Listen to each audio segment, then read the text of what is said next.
Hello, everyone. Welcome. Thank you so much for being here today. I hope you all can see me and everything all right. There we go.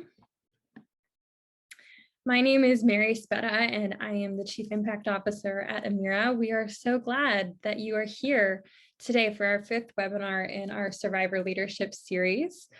This year, we've been inviting lived experience experts in the field of commercial sexual exploitation and aftercare to come share on topics that are really top of mind for them right now in the movement. These are conversations that we can all benefit from, and these are professionals that we at Amira love to collaborate with and learn from.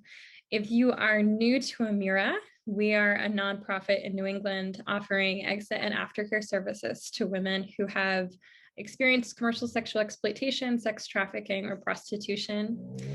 You can learn more about how we do this at our website at amirainc.org. Today we have an amazing guest speaker, and I am so excited to have her with us, Tricia Grant. Tricia, if you're there, there she is. I think she's coming back. Great. Tricia is the director of the Not Here Justice in Action Network and the program director for Sophia's House, which is another aftercare organization for survivors. She is a strong advocate for survivors and youth who are vulnerable to exploitation and a leader in the anti-trafficking movement. She's also the founder and director of If Only One. So if you couldn't tell already, she's pretty busy.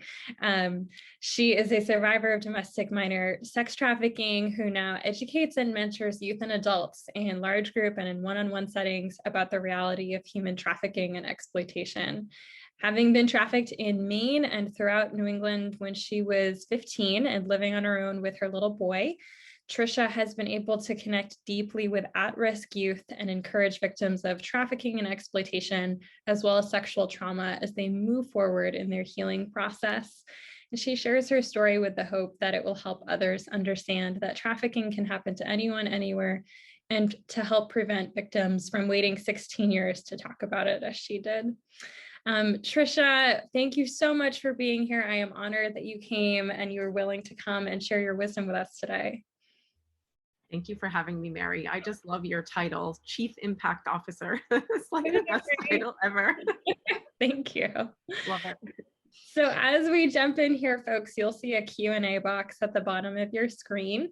Feel free to drop questions into the Q&A box as we go through this conversation, and then we'll answer those questions during our Q&A time at the end. We'll have about 15 minutes for Q&A, so we definitely encourage you to ask your questions.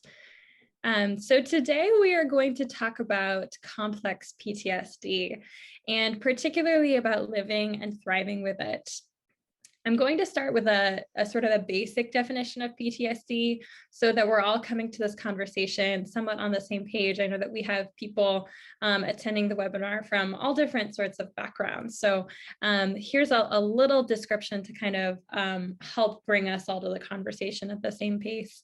PTSD and complex PTSD, these are one of the things that we see all the time in survivors of commercial sexual exploitation who are in recovery.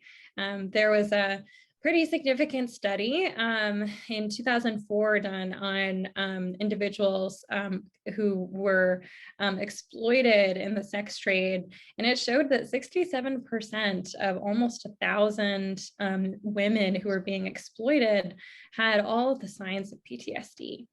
And you've probably seen the statistics about PTSD in reference to veterans of war. And so when we compare that statistic to veterans of combat from the past 20 years, it's twice as many individuals who come out of commercial sexual exploitation face PTSD because of the massive amount of trauma. And so PTSD, it's a situation in which a person has difficulty recovering from experiencing a terrifying event, an event that is often life-threatening or threatening in danger or perceived that level of threat. It can last months or years, and the key thing about PTSD are triggers, which bring back memories of the trauma, accompanied by intense emotional and physical reactions to those. And there's a number of symptoms with PTSD that can include nightmares, unwanted memories, avoiding situations that could be similar to a traumatic memory, super heightened reactions in situations, anxiety, depression. So there's a host of symptoms that come with PTSD. And complex PTSD, when we throw that word complex in front of it, that means two things. It means that the PTSD is long-term in nature. It can last up to a lifetime. And it also means that it resulted from trauma that was long-term in nature, which is what happens with most sex trafficking survivors. They're being traumatized over a long period of time. And that comes with a host of challenges as well. I have complex PTSD, so I am really excited to hear from Tricia today about how she has learned to thrive with it. So Tricia, I'm going to have you go ahead and say what you have to share with us today. Yeah, I'm so grateful like that this topic was kind of just highlighted to me as something that's really important to talk about. And that came about because of my own personal stories that I have with CPTSD and the women that I work with.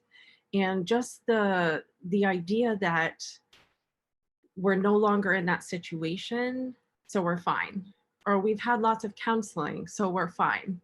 Or we're in a safe place now. And this is something that I hear from a lot of people who are supporting our organizations, that, well, we're offering them a safe place to live and food and a community of people. So why aren't they better yet? Why are they still struggling? Why is this so hard?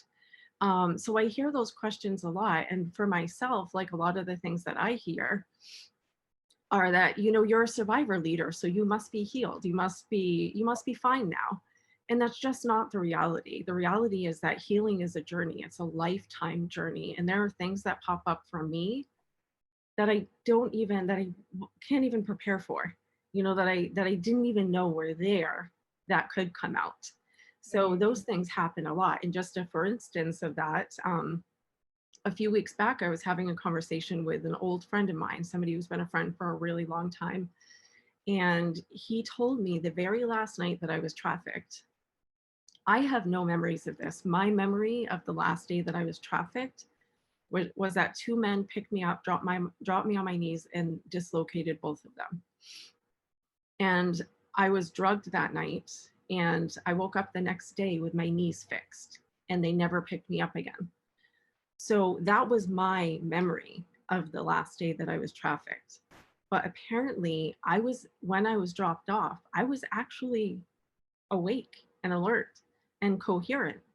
And I had told my best friend as I was crying, because he was there the last night that I came back. And I told him, I said, I'm all done.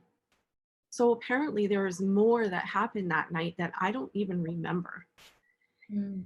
And so just those things that come up, that now I'm having to process that people have memories of me that I don't remember. Mm-hmm. People have images of me and just memories that I don't have, which can feel violating in and of itself. Mm-hmm. So it's processing that, like, how do you deal with that stuff when it comes up?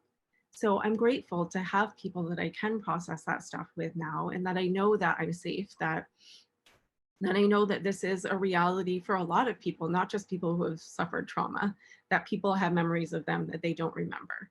But for me, it felt very violating. And it was not my friend that made me feel that way at all. It just happened to be him that shared it with me. So that was just one of the examples as of lately that have happened just for me. So what I'm hoping to do in this period of time that we have is, by 1:45, I'm going to wrap up. As Mary said, Q&A is my favorite time. So I really hope that you guys will engage in Q&A, and there's no question that's off the table for me. I always tell people I'm one of the least likely person that I'm not easily offended. I'm not going to be offended by any questions that are asked. And I love Q&A because it gives me an idea of what you need to know and what you want to know to help you engage better, to help you learn more. So that's why I love Q&A.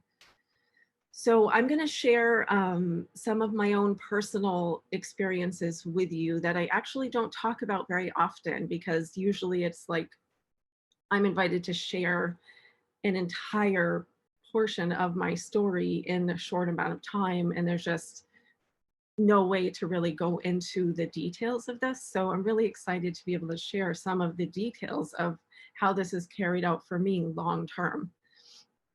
And the description that Mary gave is so spot on of PTSD and CPTSD and how it plays out. Um, so I'm going to jump right in. So I'm going to really highlight three things for me that happened, that were traumatic events that happened and how it played out over my life. And then I'm going to highlight some of the other ones that I don't have time to go into detail with, just to give you an idea that maybe the people that you're journeying alongside, maybe some of the people that you're working with or that you encounter, are potentially experiencing some of these reoccurring events that might be happening for them. And we don't have a ton of time to dive into how to actually support and help people, but I do want you to know that there's hope in that. Like, there is hope in this journey. There are ways to support people. There are ways to help people through that. And the biggest thing that I could say to you is just meet them where they're at. Don't take things personally. It's probably something that, that they're walking through or experiencing that, they're still healing from. So as just a reminder, it's a journey. It really is a journey. So I'm going to start with a situation of something that is a trigger for me is shopping. So shopping is a hard thing for me for a couple of different reasons. The biggest one for me was when I was being trafficked. I was terrified to run into the people who had raped me the night before. I was really afraid of running into those people again. And oftentimes, when I was being trafficked, I was dissociating and checking out anyways. So I very likely ran into people that I didn't even know had raped me. And that fear alone caused me some real anxiety socially, and meeting people and running into people that, because I don't have clear memories of what happened to me, I was afraid that I was going to run into those people again. So I talk about shopping in the way of, like, when my friends, on the way to their house would say, "Hey, can you stop and grab a gallon of milk?" Like, for me, it's not that easy to just stop and grab a gallon of milk. Like, it really takes time for me, even still today, to prepare myself to go into a store. I have to sit in my car and just relax, decompress. I used to always have to have headphones in. That used to be my number one coping mechanism to be able to go into shopping stores, was to have headphones in and to just listen to music, have my list, get my shopping done, and leave. That used to be the way that I coped. Now I'm able, for the most part, to just listen to a song, relax myself a little bit, still have my list and know that that's what I'm going in to get, and getting that stuff and leaving. So it is easier for me now, but it's still really hard. And that situation that I was always afraid of actually happened to me. And I have to backtrack a little bit in order for you to really understand this situation. But one of the places that I was brought to when I was being trafficked was, it was a fetish party. And at this party, people could really do whatever they wanted. And for me, I was told during this party to lay on a table and allow people to eat things off of my body. So, that situation was weird. It messes with your head in different ways that I can't even, like, I don't have time to explain right now how those types of situations mess with your head, sometimes even more than violence and brutality. So this situation messed with me because the person who came up to eat things off of my body was a police officer. And he told me his whole life story. He told me everything about his family and which department he worked for. And it was just weird. For me, it was just so weird and confusing because here's this man seemingly nice, like eating things off of my body that I didn't want him to be doing, but I had to. And that I try to delete so much of that information. Like I try to just forget it or check out and just dissociate from the situation. But in that situation, I had to engage, um, which was oftentimes harder for me when I was forced to engage and couldn't check out. So fast forward, as you heard with Mary reading my bio, it took me 16 years to even tell anybody what happened to me. I never told anybody what happened to me. But it took me another year and a half. Well, it took me 16 years to know what happened to me, that there was a name for it and that it wasn't my fault. And then my life really fell apart for 18 months after that because I didn't know what to do with that information. So during those 18 months, um, my life fell apart and then I had to pick up all the pieces again. And after that time at 18 months, I actually told somebody from Homeland Security and the police chief for the town that I was living in at that time what had happened to me, and they opened my case that day. But there was a period of time where I wasn't able to talk about what happened to me. I wasn't able to share my story because I had an open investigation. And during that time, my fear of running into somebody happened at a shopping store in the city that I live in. I ran into that police officer, and even during that time of like being free in a sense of that bondage of not telling anybody, I was still experiencing a lot of healing and a lot of pain and a lot of just processing. So he looked dead at me and he said, "You still owe me spaghetti on your stomach." And I froze. I think I might have even said, "Okay." Like, I don't really remember. And I hadn't really remembered the details of what happened to me until that moment. Like, it came right back to me. Like, all the details of that man and that situation came right back to me. So my fear came true that day. And it increased my anxiety level of shopping again. Like I was at that heightened phase again of I'm never stepping into a store again, ever. Um, but that can't, like I have to shop. I'm a mom. Like I have to go shopping for my kids. I have to do groceries. And this is at a grocery store. Um, so that police officer, after I started to remember some details, actually um, ended up with early retirement and full benefits. So that kind of leads into the next little tidbit that I just wanted to add was my fear of law enforcement. From that situation and so many other situations being trafficked, of law enforcement um, almost getting off on like the power and control uh, that they have in the situations where they were raping me. And it wasn't just there were so many guns held against me, so many things done to me with guns specifically, that I don't even have a fear of guns anymore. Um, and it can go one extreme or another for people. Like for some people, they might be terrified of guns and never want to see them again. For me, you could point a gun at my head right now and I would not flinch, um, because I just shut myself off from that. But I had to learn how to have a healthy relationship with guns. So I actually own a gun now and I know how to use that gun. I went through training. I know how to use it. I know uh, all the safety precautions and the measures, and that's what I had to do in order to help myself be sensitive again to it, because I was completely desensitized to guns. So I had to learn that um, that's not healthy either. So it was all just that combination of law enforcement scared me for a long time. And I always knew that not all law enforcement are bad.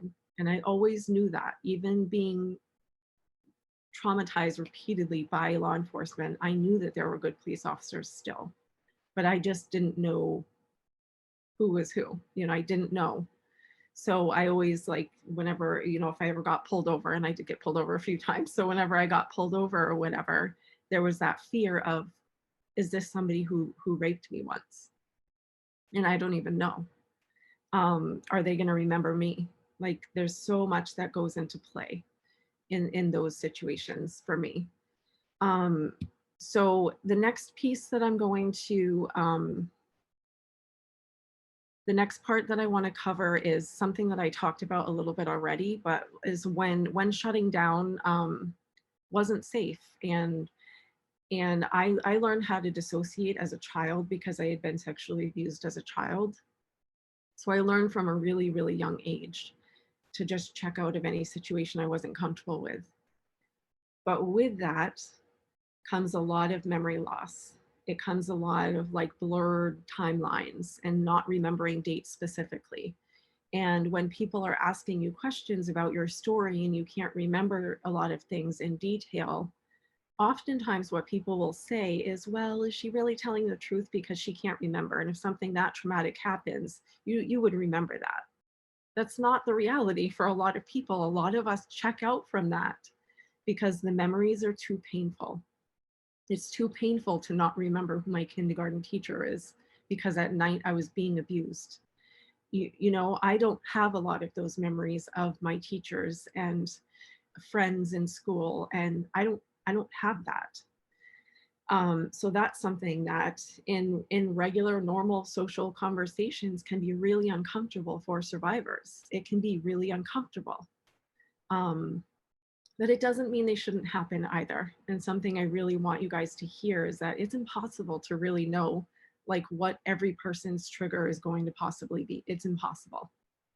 And it's the responsibility in part of us and knowing ourselves well enough to know when we need to remove ourselves from a situation that's just feeling too uncomfortable, and also knowing how and when to process that with safe people in our circle.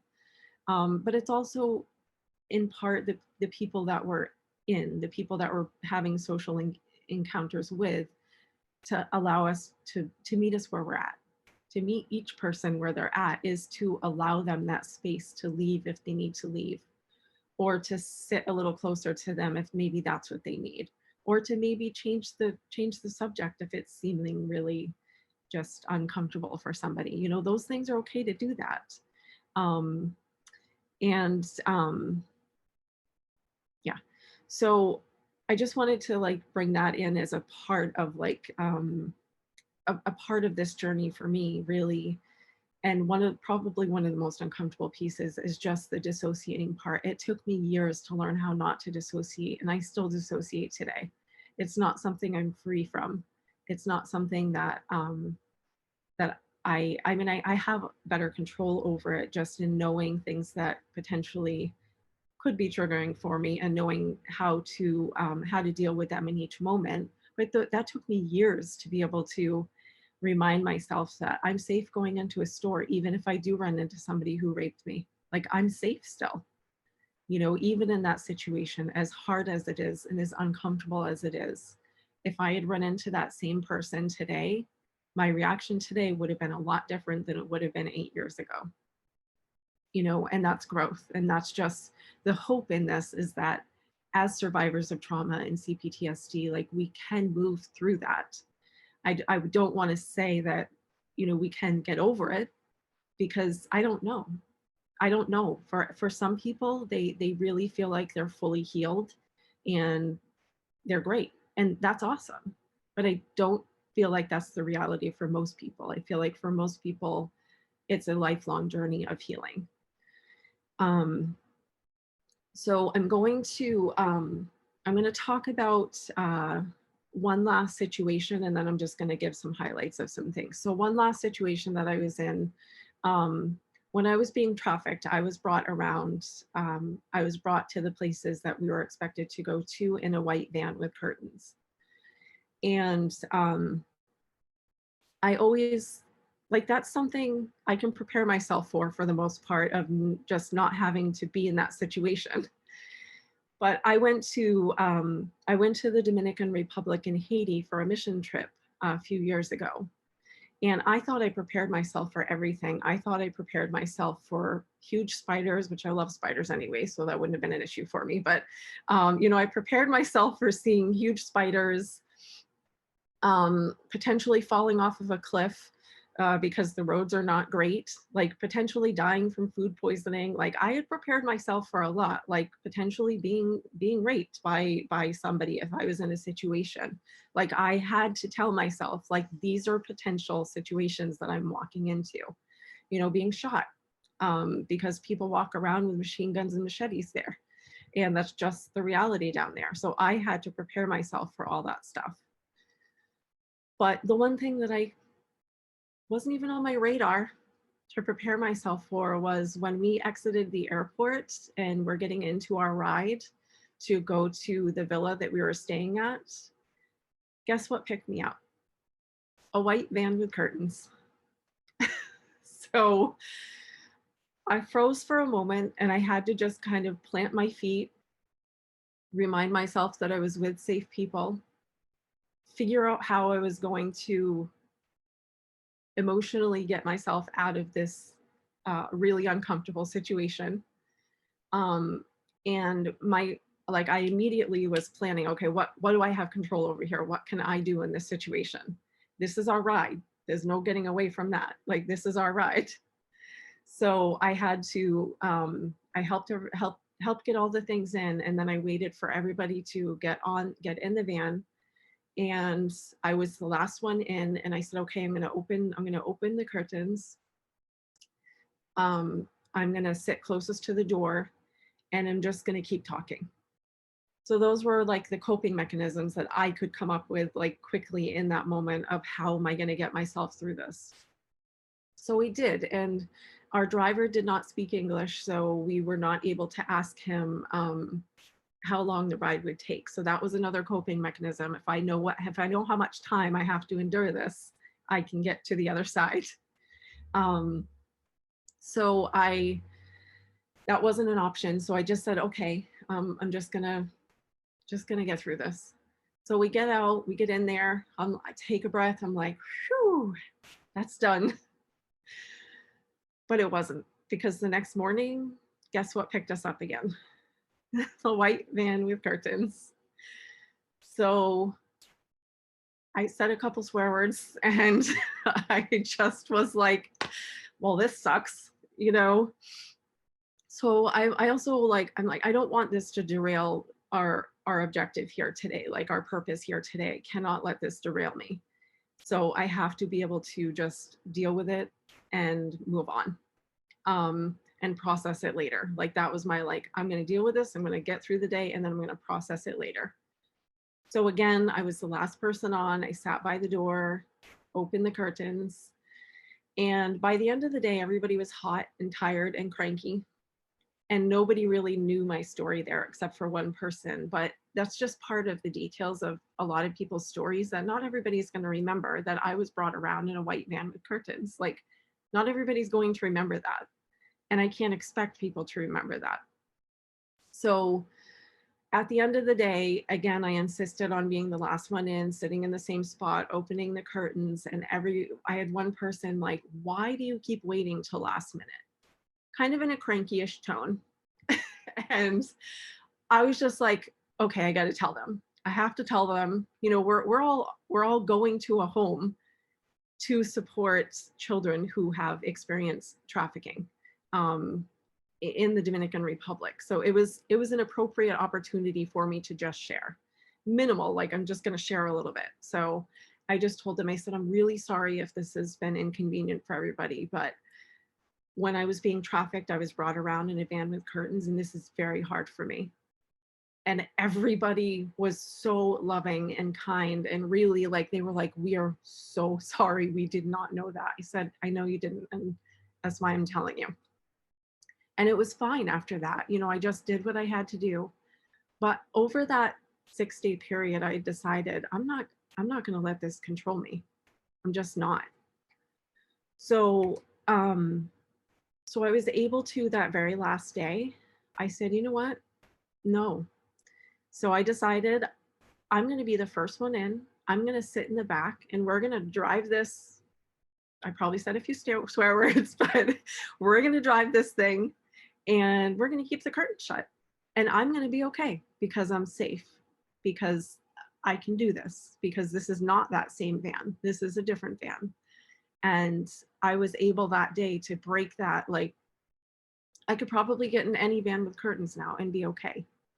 But it took me having to go through that experience unplanned to be able to get through that. And it was just, another example of something.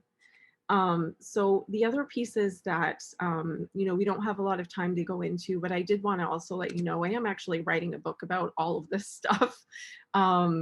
Hopefully with the support of a psychologist or a therapist or somebody, to be able to highlight the clinical details of my experiences, because I'm not a clinician. I can't like dive in that way. So I'm going to be partnering with somebody to kind of share my experience, and then that person is going to be the one to give like the clinical breakdown of my experience and how it can play out. So anyways, I'm writing that book and all of this stuff will be in it, with greater detail. Um, so the other pieces of, my CPTSD is, say that like 20 times. I've tried it. PTSD seems easy, but when you add the C to it, it just messes it all up. So never being clean enough is something that, I just never, and it's part of my OCD, but it's also very much part of my trauma of just never feeling clean enough. And it plays out over my life of when I'm invited, just as an example, when I'm invited to somebody's house, my first thought usually is, am I going to be able to shower? And am I going to be able to take my kind of shower that I need to take? Because I need to feel clean. And so that's just one example. I'm not going to go into any great detail in any of these things, but that's just one of the things. Being misdiagnosed. I was diagnosed most of my life because I had attempted suicide several times. And, I had been misdiagnosed several times with depression. And it took me taking a course for my emergency certification last year for the person who was running that program to look at me and tell me, Tricia, you don't have depression. She's like, I spent this time with you. You don't have depression. And I was like, thank you for saying that to me, because I really have never felt like I did. I feel like I've had a lot of trauma. I've had a crap ton of trauma. I definitely have anxiety, definitely have some OCD, but I really don't feel like I've ever really had depression. Um, and so being misdiagnosed when people, and it's partially my own, like, if I had been in a place where I were able to share with my therapist the true amount of trauma that I had experienced, maybe I would not have been misdiagnosed. But that's something that's played out in my life, of having people tell me what I am or what I have. I don't like that. And I don't think most people do. Um, Being on screen and being seen is something that was really hard for me at first. I'm all right with it now, but it took me some getting used to. And it took me, because we don't always have control when we're doing a news interview, or like, we don't have control over what that broadcaster is going to, or what that reporter is going to actually report. And oftentimes they misrepresent who you are and what you're doing or what your mission is. And that's infuriating for me. So I do not give a lot of news interviews anymore, because it just got to a point where I just had to say, I'm not doing this anymore. Because I don't want people to misrepresent who I am and what I'm saying, or take this little sliver of what I'm saying when you won't understand it unless you hear this part of it. So I just don't do that very often anymore. Um, uh, having my face touched. Um, and it's just something that I was invited to speak at an event a few years ago. And I had had like my hair covering the side of my face because I had a pimple on my face. I was trying to hide it. like, so I had my hair in my face.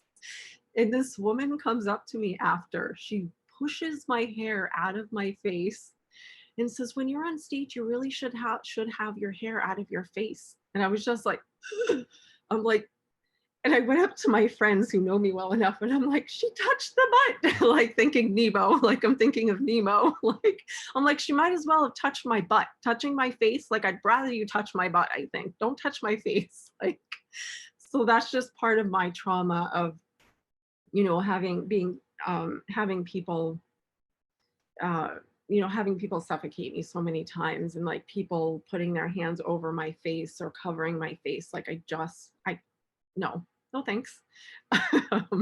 So that's just something even today, like going to the dentist carries over. Going to the doctor when the doctor is like messing with my face or touching my skin, like it took me a long time to be okay, even in those safe situations. Um, so just again, one of the things, certain music, um, certain music is hard for me. Um, Specifically Aerosmith Ragdoll. That was the song that they used to make me come out to on the stage when I was being forced to go to strip clubs. That was the song that I had to come out to. So I love Aerosmith. I have a really great, cool, awesome Aerosmith story if anybody wants to hear it, but some other time. But I love Aerosmith. But that song for me, I can listen to it now sometimes, but sometimes I just have to turn it off because I'm just not in the space to enjoy it. You know, it's a cool song. Sometimes I just can't enjoy it. So music, also the name Destiny, or even the word Destiny, that was my stage name. That was the name that they gave me, was Destiny. So that word is hard for me. It's just hard for me. It immediately, I have this visceral really reaction to it, and almost always still that I'm just like, but it's a great name because this person standing in front of me's name is Destiny and she's fabulous and she's wonderful. So I really have to tell myself those things pretty much still every time. Um, so being called stupid. Um, so my trafficker, I'm going to back up for just a second. So I've had 2 IQ tests done in my life. Once when I was in a psychiatric hospital when I was 12. I was there for a long period of time and they tested my IQ and I have a really high IQ. So I always knew that I was pretty intelligent and like I always did well in school. It was something that became an obsession for me because it was something I could control throughout my trauma of being sexually abused. Like it was something that I could control. So I always was a perfectionist in school. I did really well. So when I was 15 and being trafficked, my trafficker called me stupid one time. One time. And from that moment on, that planted not even a seed, planted a tree in my head that every time I could not accomplish something or I felt like I failed at something, it was because I was stupid. You know, and it was because that one moment my trafficker called me stupid. So that word for me is really, really hard. And after my trafficker called me stupid, after I was no longer being trafficked, I didn't believe that I had an IQ, that I had a high IQ anymore. And I know sometimes people with high IQs, like I know there's not a lot to that, but anyways, um, it was something that I had to do after I was no longer being trafficked to build my confidence up again. In part because I didn't believe it anymore. I didn't believe that I was intelligent anymore. I didn't believe that I was smart anymore. I thought I was stupid. So after I was no longer being trafficked, I had my IQ tested again. And I actually scored 4 points higher than my first test. So I was like, it gave me that little bit of like, oh, okay, I guess I'm pretty intelligent. So, okay, I'm really not stupid. So, but it took that and it took me reminding myself when I failed at something that we all fail at things. It's okay. We're not all going to be brilliant at everything. It's okay. Like but I had to tell myself, and even still today, I have to remind myself and get out of that perfectionist mode and tell myself, I'm not stupid. I'm really not. So, and that played out over, got 3 more minutes. So I'm going to end this in 3 minutes. Um, we're running curriculum at Sophia's house right now called Ending the Game.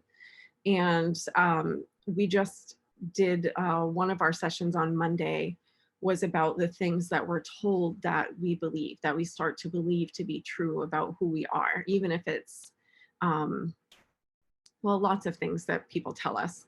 So it was fascinating and heartbreaking all at the same time to hear what the ladies shared with me about things that they heard throughout their childhood, and things that even still today they believe to be true, and knowing how much work we still have to do to support them in their journey of reprogramming those thoughts, not reprogramming, but just getting rid of those thoughts and replacing those with positive, like, because they're wonderful. They're just wonderful human beings, and they don't believe that about themselves.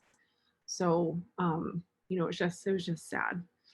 But one of the other things is the color brown.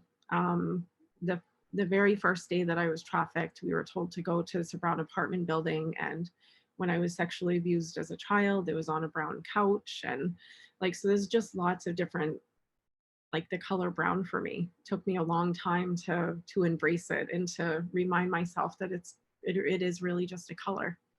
But for me, it was a trigger. It was a memory. It was something that I had to escape from. So the last one I'm going to just bring up really quick as just a bullet point is singing. Before I was trafficked, I was in chamber choir, and I used to sing. I was in chorus, and it was something I truly loved doing, and I just really loved doing it. I love to sing. And when I was being trafficked, they found that out about me because they were listening always. And they then started to force me to sing because it was just another way to do whatever. Like, so they used to force me to sing in different situations. So I didn't sing a lot after that. And then I had another traumatic experience with somebody forcing me to sing when I was in my early 20s. And it's something I'm still working on now. Like, I'd love to one day be able to get up on a stage and sing anything. So, and that's just one of those things I'm still working on. I still can't sing in front of people really. But it's a journey. And if you guys remember anything from this, please remember that it is a journey. This is not something, healing is not something that happens overnight. Trauma takes a long time to recover from, and sometimes it's a lifetime.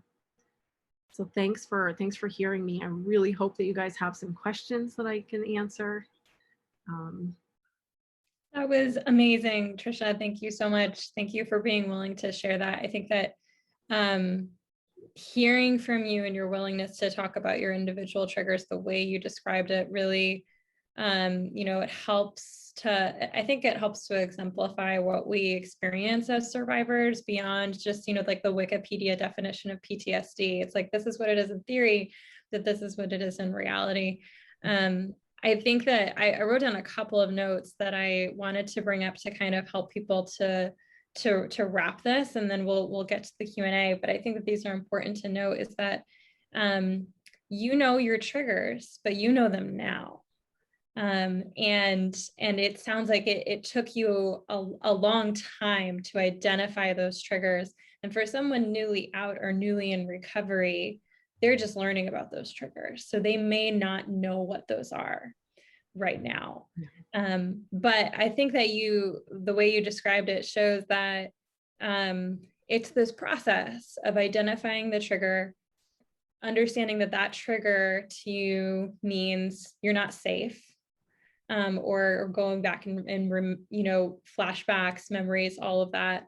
And kind of like with the van, with the exposure to it over and over and over again, it's turning this from a trigger to just what it is, which is a van that I'm riding in from place to place with other people. And I think that was a really powerful example.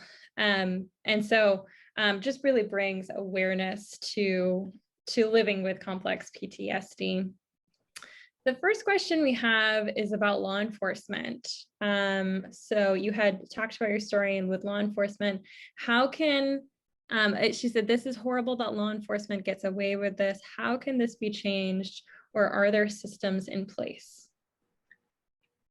I know that we just did a series a few weeks ago. We did a series on one Wednesday, and then the following Wednesday where our three full departments came and they were trained. They did half of their department one week and half the next week.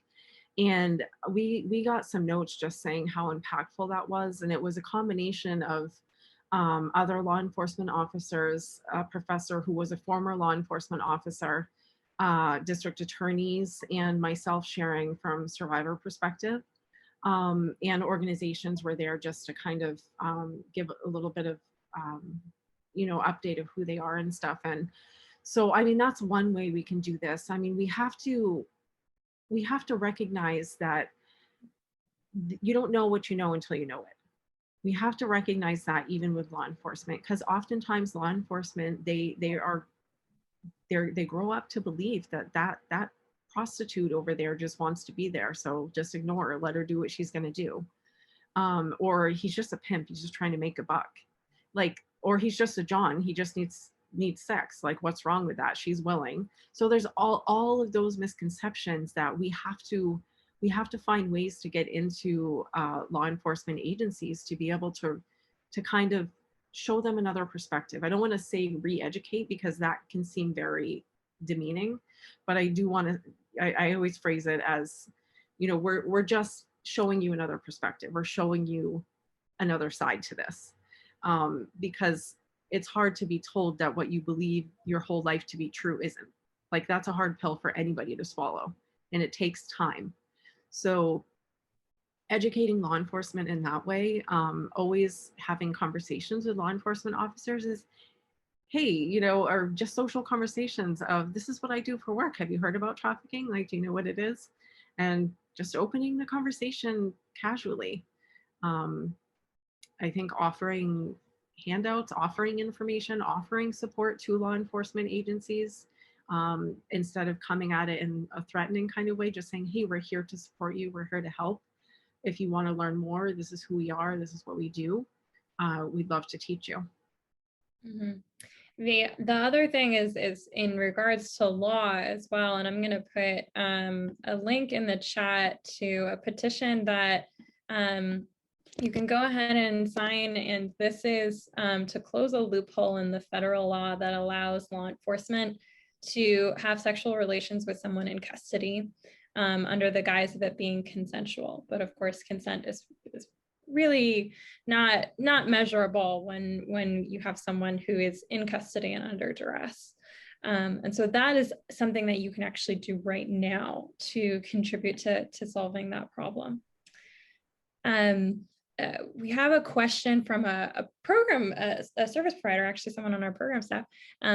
What if anything is helpful for someone like a program staff member to do if someone dissociates?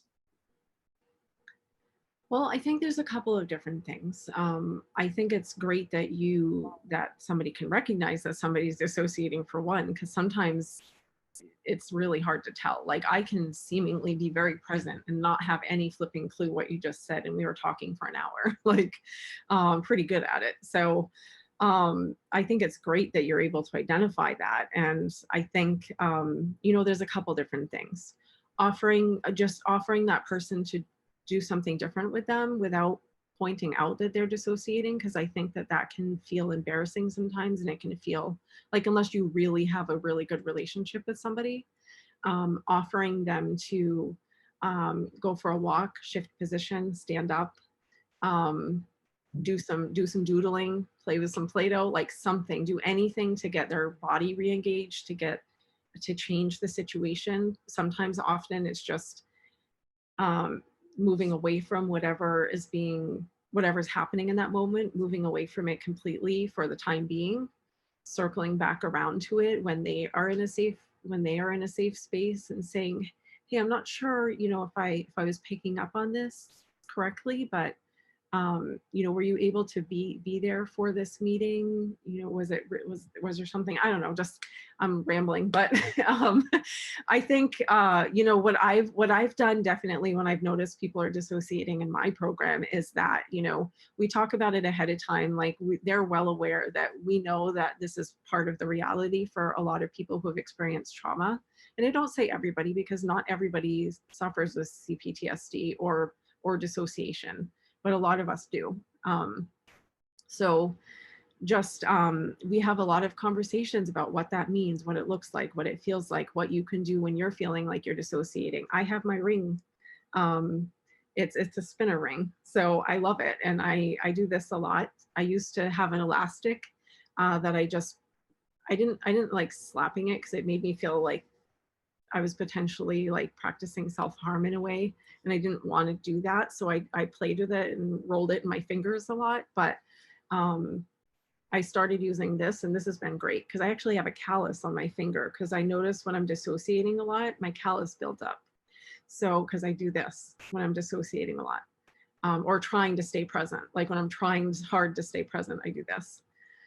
So I think just offering those opportunities and circling back around to it in a conversation that is non-confrontational and non-accusatory, like offering them the space to say, yeah, I really wasn't feeling like I could be there, and saying it's good. It's good. We can definitely circle back around to the information if you feel up for it. If it was too much, we don't need to. So just offering them that space to be where they're at is really important. Those are great tips. The next question is, as a mom, how do you talk about your experiences with your kids? In very short answer to that, all of my children have known from a pretty, it's been about 10 years for me now since I came forward. And my oldest son is 28, my daughter is 23, and my youngest son is 17, graduating in a few weeks and turning 18, just insane.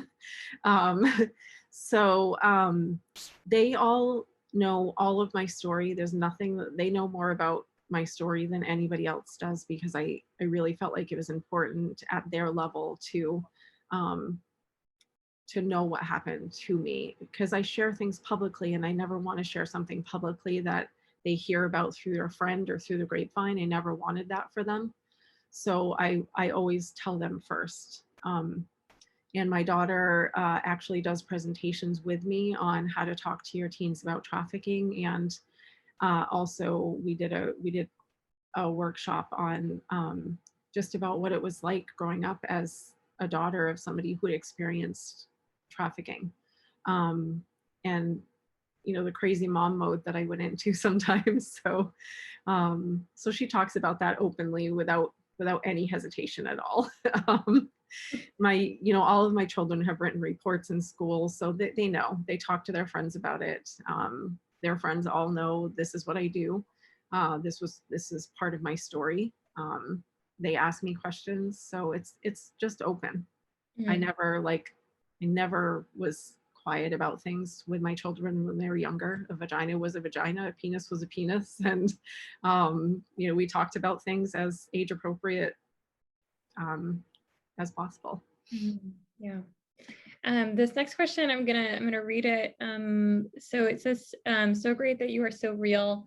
I had claustrophobia and a traumatic experience with a toxic coworker. My health failed, developed AFib and acid reflux, and then dropped 30 pounds. It felt like I lost contact with God and my church wasn't there for me. How do you diagnose how the trauma affected you?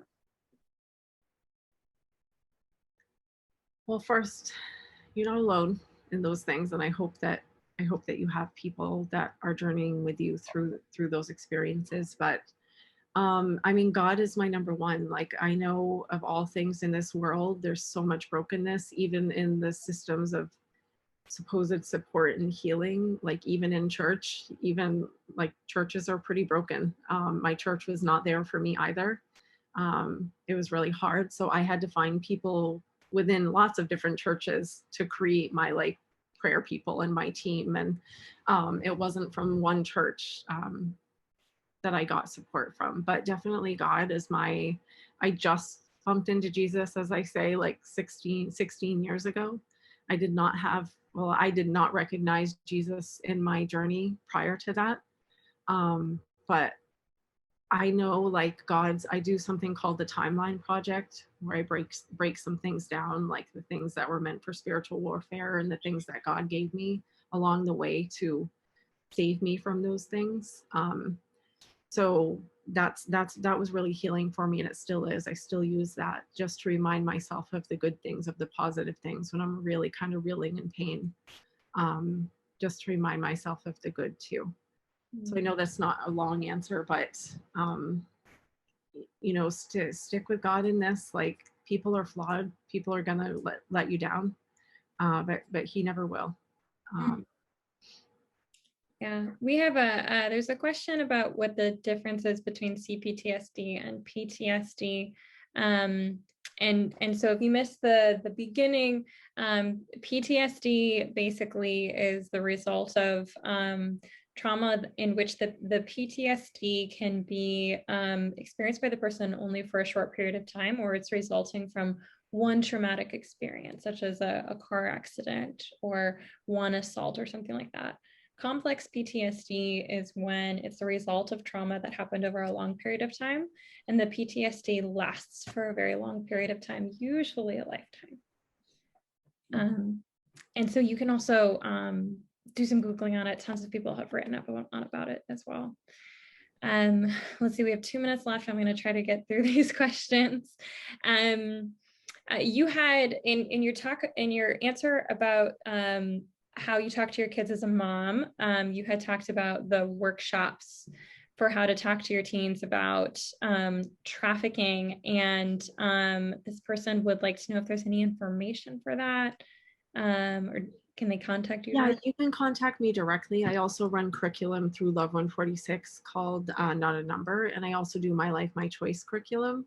And I share my story personally and have very open dialogue with youth and with parents, just like I am here. Like, I'm not so much a presenter as I am a conversationalist. Like, I like to have the conversation and talk with people. Yeah, reach out to me. I would love to have that conversation with you. What's the best way to do that? Perhaps should we put is there a website or an email that we can in the chat for folks? My website is being worked on right now, so it's not completed because we're just getting it ramped up. So, but I can definitely put my phone number up here. You can reach out to me, and I'll put my email. Amazing. And so I'd like to so we have 2 more questions. We'll try to speed through them real quick. This person says, I work with addicts in a hospital. Many have been terribly abused and many aren't trusting. Any suggestions on how to encourage trust to open up? I think my simplest, quickest answer to that is just going to be time. It takes time to build dialogue. I know a lot of the rehab programs and stuff are usually short term, so it's harder to really be able to build those relationships. But my other thing is just be real with them. If you're coming at people from a clinical perspective in your white coat with a notebook taking notes, it's going to be harder to connect with them. And I know that's part of job descriptions and it's part of professionalism, that some of those things you have to abide by, but the more real you can be with them, the more open they're going to be. So that's my short answer for that. Yeah. And the last question that we have here is, did you ever feel like getting revenge on your attackers? Oh, great question. No. Well, I say that. I say no, but when my investigation was open, Homeland Security allowed me to view my trafficker, and he was sitting on his back porch. He was much older. He was on his back porch, smoking a cigarette with his oxygen tank on. And for a split moment, I'm like, oh, poof, Like, so yes and no. Most of the time, no. God gave me a huge gift, and I don't have time to really go into that. But part of that was just while I was being victimized, what was usually going through my head was what made you believe, what happened in your life to you that made you believe it was okay to do this to me. Even as a 15-year-old, I was thinking that. And that was truly a God gift, because that's not something a 15-year-old being raped would typically be thinking about. So I know that that was just a gift that God gave me. And I'm so every day grateful for that, because I know that people don't rape people because they just feel like it. It's usually because they believe they have a right to, or they believe that it happened to them and they're fine, so they can do it to other people. Like, there's so many different reasons why people victimize people. Um, and it's helped me to not hate those people. It's helped me to set that aside, and know that what they did to me was not okay under any circumstance. But that I knew it wasn't about me in those moments. I knew that what they were doing to me was never about me. It was about their own brokenness. And that helped me to detach from that anger and that need for revenge. Mm. Well, those are all of the questions that we've gone through. Tricia, I just want to thank you again for being here, and for the amazing wisdom that you shared with us today. I learned from you, and so I'm just very grateful for you and the work that you're doing as well. It's fantastic. Yes, thank you. I meant to put my contact information out to everybody. Okay. I didn't realize I was just sending it to you, Mary. I meant to send that to everybody. So yeah. Well, here, I will, I'll go ahead and do that for everyone. And let me make sure that I'm typing this right.